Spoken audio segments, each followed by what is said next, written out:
Excellency, before I invite you, allow me just to say this in a minute,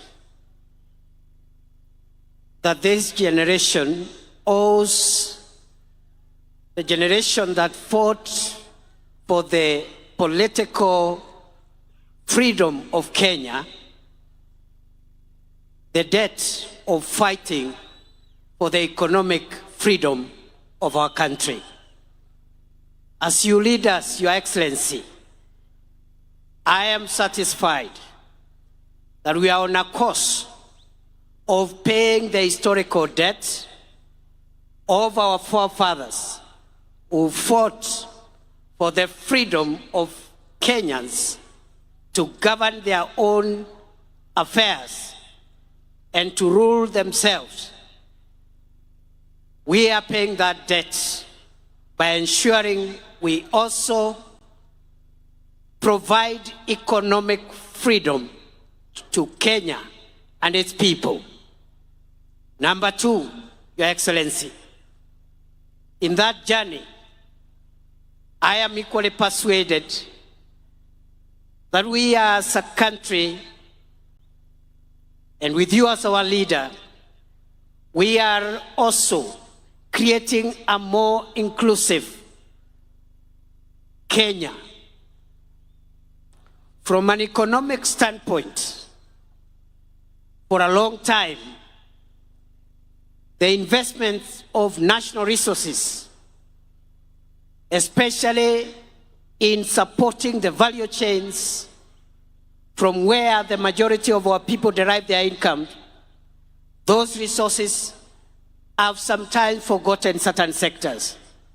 I am glad, under your administration, Your Excellency, we are spending more money, not only to strengthen the traditional value chains in tea and coffee and all the other important crops grown in our country, not just in livestock development, but we are also spending enough resources to provide support to fisher folk and make sure our country maximizes from our blue economy resources.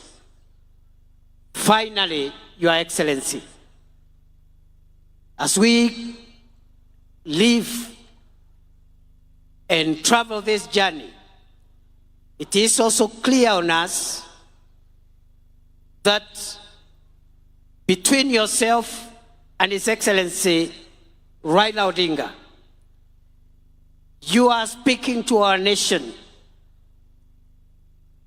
so that we can forge closer ties among ourselves as citizens of Kenya, reduce barriers brought about by politics, ethnicity, religion. And going forward, Your Excellency, we look forward to your partnership, yourself and His Excellency Raila Odinga, and the rest of us who are fortunate to be in leadership positions, to build a more united Kenya, a more inclusive Kenya, where one's place of birth, religion, ethnicity doesn't have to count. Rather, their merit and what they bring on board in the contribution of our national development is what matters. I want to appeal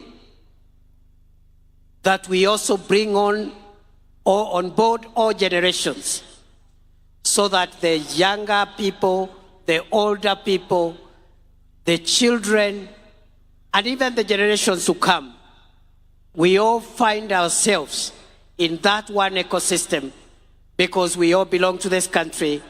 No generation is superior to the other. The older people have a role to play. The younger people have a role to play. Our children have a role to play. Even the unborn, when they arrive in the world through Kenya, they will have a role to play. Nakushukuru Mheshimiwa Rais, na mimi nataka nikuambie nitaendelea kusaidia vile unajaribu kuunganisha Kenya Nimshukuru mzee wetu Mheshimiwa Raila Odinga ambaye ni kiongozi amesukuma siasa ya Kenya kwa muda mrefu before some of us even arrived in the scene. But he is courageous enough, patient enough all the time to consider Kenya greater than each one of us.